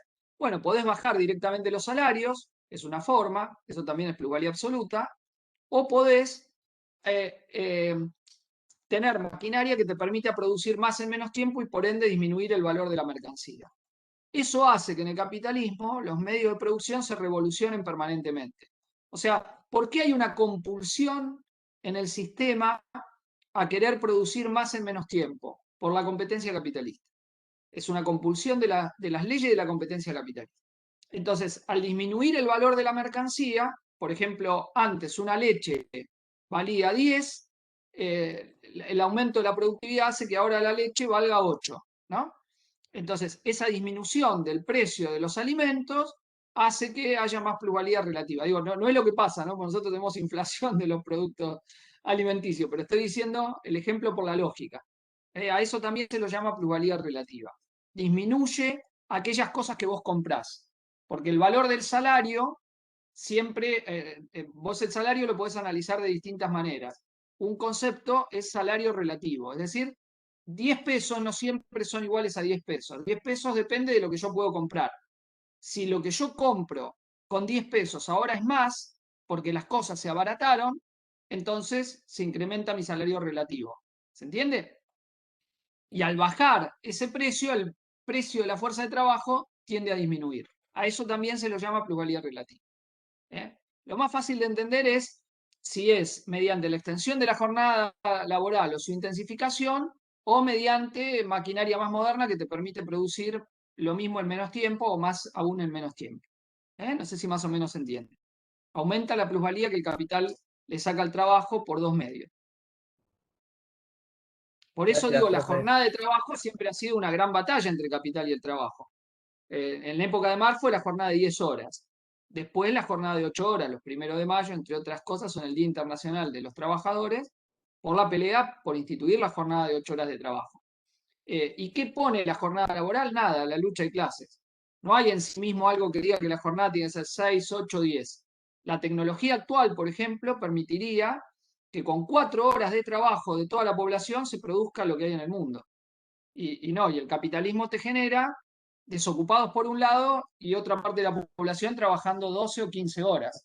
Eso no es algo necesario a la tecnología. Ahí sí hay una cuestión muy interesante para pensar cuando se dice la tecnología crea el desempleo. No, el desempleo lo crea cierto uso de la tecnología. La misma tecnología te puede llevar a que en vez de trabajar vos 8 horas y yo nada, los dos trabajemos 4, o vos 6 y yo 3, pero no hay nada que diga que uno tiene que seguir trabajando 12 horas y otro. Ahora, el capital nunca quiere disminuir la jornada de trabajo. Siempre fueron luchas de la clase obrera arrancado el límite de la jornada laboral, ¿no? Eso ahí, ya Marx lo estudia referente a las 10 horas. Cuando en Inglaterra se pusieron las jornadas de 10 horas, los economistas de la época los Milei o Esper de la época sacaban tomos y tomos y tomos diciendo que la ganancia se hacía en la hora 11, que iba a ser una catástrofe, que no podía bajarse la jornada laboral, que la ganancia se hacía en la hora 11. Bueno, falso. Ahora, digo, si fuera por la ciencia y la tecnología, la jornada laboral podría ser infinitamente menor y planificarse el trabajo. Justamente de eso se trata para Marx el socialismo, la planificación de las relaciones económicas, no en función de la ganancia del capital, sino de la satisfacción de las necesidades sociales. Ustedes daban un ejemplo ahí, en el caso de las patentes de las vacunas, podríamos dar otro ejemplo con las viviendas. ¿A quién se le ocurriría que la construcción de viviendas es para quienes no las van a habitar? Y sin embargo es lo que pasa con la industria inmobiliaria. Se construyen torres donde nadie va a vivir y la gente que necesita vivienda sigue viviendo en forma horrible, infrahumana, en condiciones totalmente precarias. Bueno, esa es la lógica de la acumulación de capital en el terreno inmobiliario. Argentina tiene 2 millones de inmuebles vacíos. 2 millones. 2 millones. Y 3 millones y medio de familias en una situación habitacional precaria. Bueno, es parte de las contradicciones de cómo funciona el sistema, ¿no? No en función de la necesidad, porque recursos para que todos tengamos viviendas hay, no es un problema de recursos. Es lo que permite acumular capital en la industria inmobiliaria en ese caso. O lo mismo que ponían el ejemplo de las vacunas. ¿Podríamos tener toda la población mundial vacunada? Completamente. No es un problema de recursos, es un problema de la necesidad de valorización de capital. Con que transfieran la patente y la tecnología a todos los países, chau. O a una decena de países incluso. Nosotros, por ejemplo, podemos producir vacunas, ¿no? Y estamos mendigando, pero podemos producir, tenemos la capacidad tecnológica para producir vacunas. Y nosotros y 20 países más. Pero los monopolios que controlan el negocio no les conviene. Y entonces retrasan, no es que no nos vamos a vacunar, nos vamos a vacunar, pero más tarde de lo que los recursos existentes lo permiten. No sé si se entiende este ejemplo. Entonces, la contradicción entre la acumulación de capital y la necesidad social. Bueno, eso es íncito al propio sistema social en el cual estamos. Y parte de esto es lo que Marx señalaba. O sea, no es que hay miseria porque no hay recursos, sino porque la riqueza está concentrada en muy pocas personas, a diferencia de otras sociedades donde no había recursos.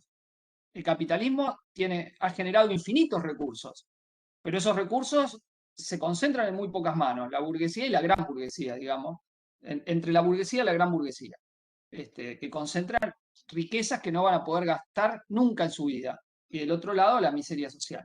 Es una de las grandes contradicciones que genera el sistema, ¿no? La riqueza en un polo y la miseria en el otro. Es lo que lo hacía para Marx explosivo, ¿no? Como sistema social de conjunto. Como tendencia histórica, más general.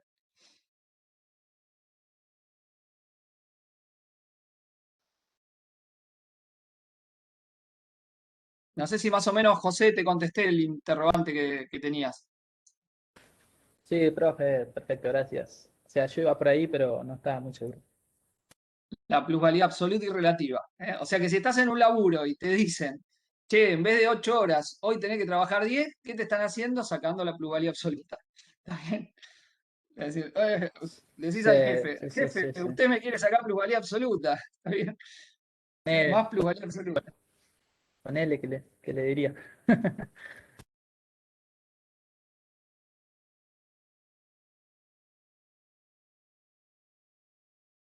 Digo para que tomen dimensión porque, a ver que la sociedad es igual lo ve cualquiera, que algunos tienen mucho y otros tienen poco. Lo que estamos discutiendo es el mecanismo mediante el cual algunos se quedan con el grueso de la riqueza social y otros sobrevivimos como podemos y una parte ni siquiera.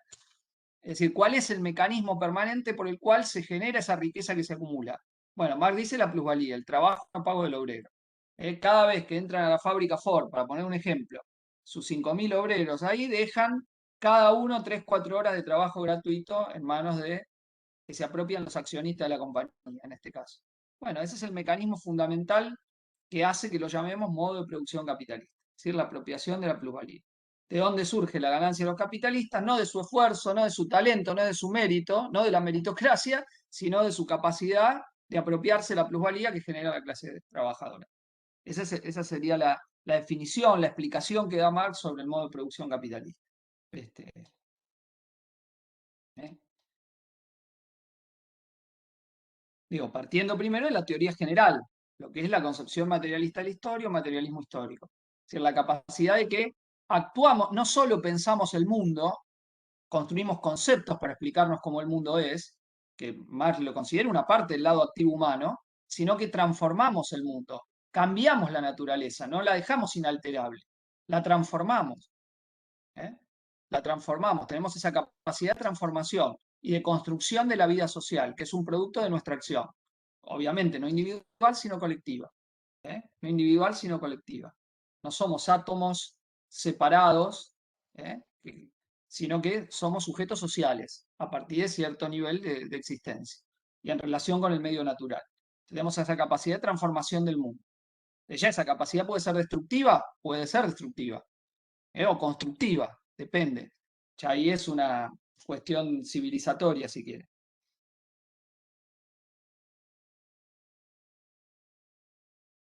¿Otras preguntas que tengan? Tenemos todavía un rato más. Hasta las 20 tenemos para seguir.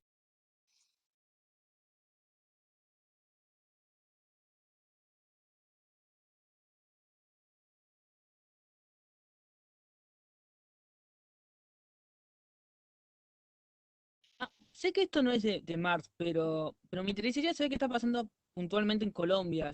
O sea, sé muy poco lo que está pasando y sé que viene con reformas tributarias, viene con un ajuste económico bastante, digo, bastante grave, digo, y bastante ocultado. Digo, si sería Venezuela, estarían locos los medios de comunicación, pero digo, si me pueden más o menos explicar qué está pasando en Colombia. Jenny, ¿querés decir vos? Oh. En realidad no, yo no voy a poder darle una mirada marxista como la que le puedes dar vos porque me falta mucha formación para hacerlo. Así que lo digo solamente desde la experiencia y de lo que puedo sentir. Y en realidad lo que está pasando en Colombia es mucho más profundo que pensar la relación capital-trabajo o FMI en el proceso, porque es la historia de un país que ha estado atravesado por muchísimas otras aristas y a través de las cuales nunca se ha podido, por ejemplo, tener un gobierno popular, un gobierno progresista, un gobierno distinto a lo que tiene que ver con un gobierno que pueda dar derechos, un gobierno, siempre hemos estado gobernados por gobiernos neoliberales que han dejado a la historia colombiana sometida, ¿no? A lo que es el narcotráfico, los pueblos originarios han resistido durante muchísimos años, pero siempre han sido despojados de sus territorios. Y lo que sucede en este momento, que todo el mundo dice, Colombia explotó porque se generó una reforma tributaria. Y en realidad no es la reforma tributaria lo que vino a generar esta movilización social, sino que desde hace muchísimos años se viene acumulando una indignación y se viene incrementando la brecha de desigualdad social que existe en nuestro país. Entonces, en realidad esto todo responde a un proceso político, un proceso histórico en el cual la sociedad viene despertando, la sociedad viene tomando fuerza y generando resistencias populares. En el último tiempo se dio, en 2019, el 21 de noviembre, se dio un paro general bastante importante a través del cual se mostró la resistencia popular y ahí se empezó a cocinar todo este estallido social que se dio el 28 de abril y que detrás de eso, bueno, estaba esta reforma tributaria, una reforma a la salud, una reforma a las jubilaciones, reformas a la ley laboral y también una cuestión que le pasa a las bases de Colombia es que por todo lo que el sentido común ha estado vinculado por los medios de comunicación, en realidad no hay como una conciencia histórica y política en nosotros los ciudadanos de a pie del pueblo colombiano. Y carecemos en esta revuelta popular de una conducción política Entonces, eso hace que en este momento se estén perdiendo muchísimas vidas y que nosotros como sociedad un poco estemos desesperanzados porque no hay un proyecto político que nos abrace a la población colombiana en su conjunto y que nos genere esperanza frente a esta cuestión, sino que es una resistencia popular que se da en los barrios, en los territorios, pero casi que lamentablemente son pequeños escenarios de resistencia, pero sin una conducción que pueda abrazar el todo y encauzar la indignación, el dolor y los años de miseria y de hambre. Lo que nos queda es ahora mismo la Minga, que es la resistencia indígena, que hay allí una organización de base, pero y que es algo muy especial porque es una organización pacifista a la cual el gobierno ya empezó a responderle no solo por la represión militar, sino que también ha sacado su peor artimaña, que es lo paramilitar. Y acá esta pregunta que vos haces, Juliana, en relación a si Colombia es un país democrático, es una democracia bastante disfrazada porque yo les doy un ejemplo. En las últimas elecciones en Colombia, que fueron en el 2018, fui presidenta de mesa acá en el consulado de Colombia en Argentina, en Buenos Aires. Tenía 37 votos que tenía que custodiar y esos 37 votos no los pude cuidar, que me los arrebataron en las manos y el partido político que había ganado en mi mesa después salió en la registraduría que había ganado otro partido político. Y eso sucedió en un consulado, en el exterior, y no me lo contaron. Lo viví yo como presidenta de mesa allí en el consulado. Así que si eso pasa acá, imagínense lo que pasa en Colombia, en los territorios que están militarizados, paramilitarizados, y también dominados por guerrillas que se distrajeron en los últimos 30 años, secuestrando gente, reclutando menores. Así que en realidad, primero que obviamente no estoy en la capacidad de analizar todo el proceso colombiano, pero sí como ciudadana a pie o como trabajadora social, puedo ver que lamentablemente es un país sin conducción y es un país que tiene fuerte base territorial, pero que le falta un proyecto político que abrace el todo y que pueda sacarnos de este gobierno narcoparamilitar que se nos infiltró y del cual han sido víctimas todas las bases territoriales. Había algo muy fuerte que retumbaba en los últimos días y es que los jóvenes y las jóvenes que están en la primera línea son los jóvenes y las jóvenes que ya perdieron todo, entonces no tienen nada que perder porque son los excluidos, son los que están ahí enfrente poniendo todo porque se quedaron sin trabajo, porque renunciaron al call center que los venía explotando. Eh, Así que bueno, esa es nuestra triste realidad colombiana que está llena de contradicciones, que tenemos esperanza en esa minga indígena que está tomando tanto fuerza, que es muestra de resistencia y de dignidad y a la cual nos estamos aferrando los sensibles para que una Colombia distinta sea posible. Pero sabemos que es un enemigo grande, que lleva muchísimos años en el poder y que se vale no solo de las, del aparato represivo legal, sino de ese aparato represivo paramilitar que es realmente espantoso y temerario. Sí, solo uno podría agregar el hecho de que la injerencia de los Estados Unidos, ¿no? También en Colombia, es uno de los países donde más gasta en ayuda militar para fortalecer el aparato represivo del Estado, ¿no? Y entonces están muy intrincados los intereses del Estado norteamericano como decir, los gobiernos colombianos que eran parte de un plan de defensa supuesto llamado Plan Colombia, donde gastaron cualquier cantidad de plata y a la vez controlan, ¿no? Pero digo, el contexto represivo generalizado del Estado es muy, muy, muy duro. Y no solo el aparato de Estado, sino lo que muy bien marcaba Jenny, las bandas paramilitares, que son ejércitos armados privados, a veces ligados al narco, que surgieron y que se mueven con absoluta impunidad y donde es el país donde más dirigentes sociales han sido asesinados en los últimos años, por las Claro. bandas paramilitares o por la fuerza de represión.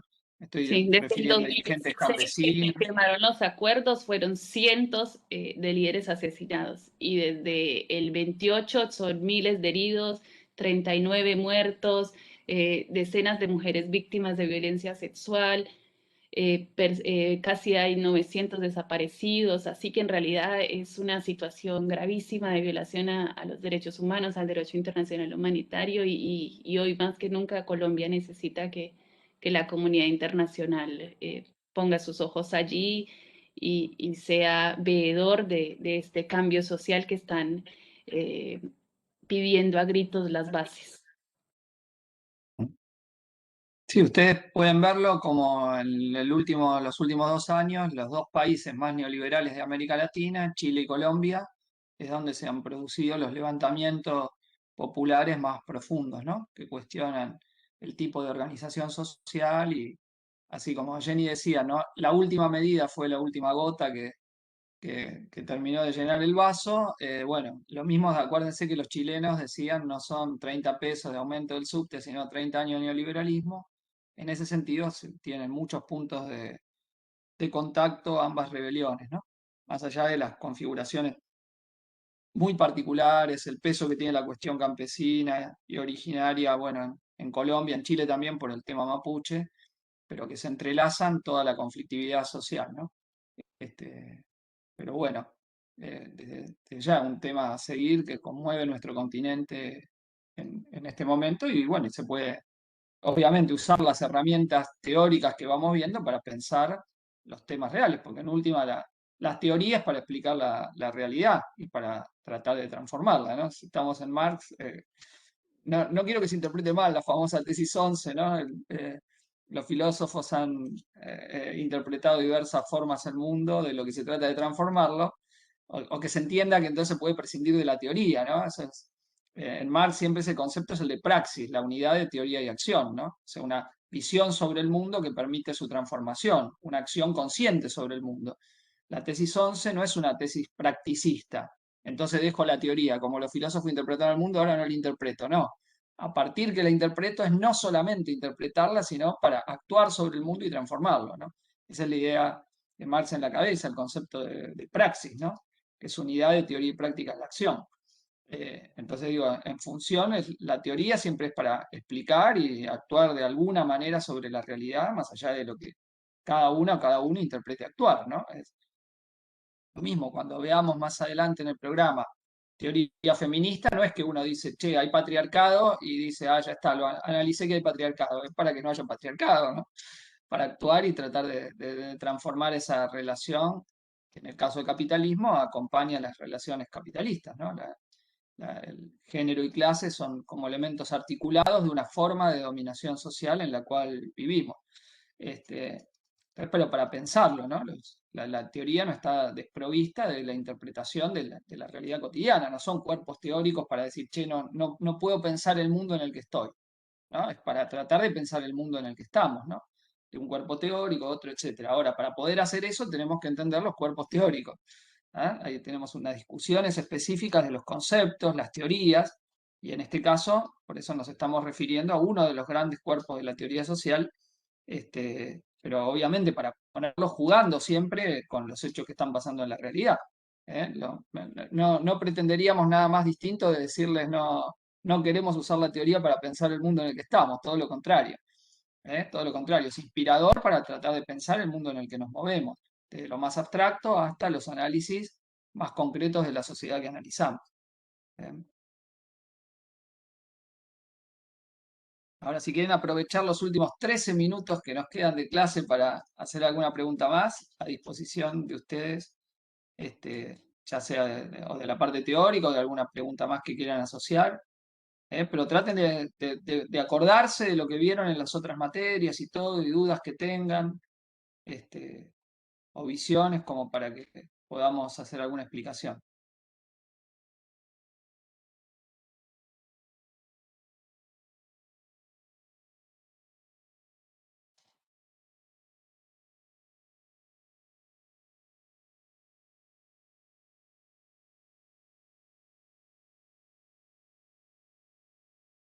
Bueno, sí, ahí hablan del golpe en Brasil desde ya. La economía capitalista es mundial y después las regiones también obviamente que tienen incidencia directa. Y además sobredeterminados por la potencia dominante en el capitalismo de esta parte, que es Estados Unidos, que condiciona obviamente lo que hagamos o lo que no hagamos, ¿no?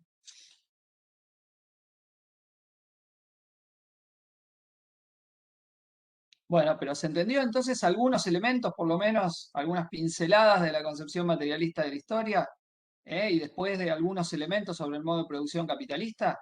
En el texto, insistimos, en el texto que escribieron Julio Sarmiento y Mariel Payo, en el libro de cátedra, ahí tienen algunos de los elementos teóricos que desarrollamos, ¿está bien? Como base y menciones a textos de Marx y una parte de bibliografía de textos de Marx que pueden consultar para esto que estamos viendo, para esto que analizamos. Si les quedan algunas preguntas, igualmente, como el martes que viene tienen conmigo para ver Durkheim, y ahí sí lean el texto de Julio sobre Durkheim, que vamos a hablar, otro de los teóricos más relevantes de la teoría social de los clásicos, me hacen también las preguntas y usamos algunos minutos para conversar sobre eso. ¿Está bien? Así que bueno, o si quieren en el foro después preguntar, no hay problema. Pero bueno, no sé si hay alguna pregunta más. Yo, Cristian, les quería decir a los Sí, compañeros que primero eso, que el foro siempre lo hemos activado, pero no ha sido habitado por ustedes. Así que les convocamos para que participen en el foro, porque ese foro es para ustedes, para que dejen ahí sus dudas, para que cuenten las reflexiones que se les generan a partir de los teóricos. Eso por un lado, y que lo van a encontrar en la solapa de novedades en el cronograma de actividades. Y después lo otro es que los refirieron hoy también los compañeros de los prácticos que no están llegando a la bibliografía. Recordarles que está en la solapa que se llama Bibliografía, Presentaciones y Recursos. Está por carpetas por unidades. Entonces, ingresando a la unidad 1, por ejemplo, ingresan y encuentran otras subcarpetas que son bibliografía, las presentaciones que a veces se pasan en los teóricos u otros recursos como guías de lectura. Si alguien no las encuentra, me puede escribir por mensaje, por buzón en aulas web y ahí les comparto el link si es que no lo están viendo.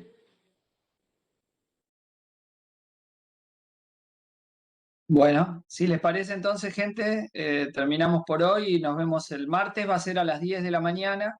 Recuerden que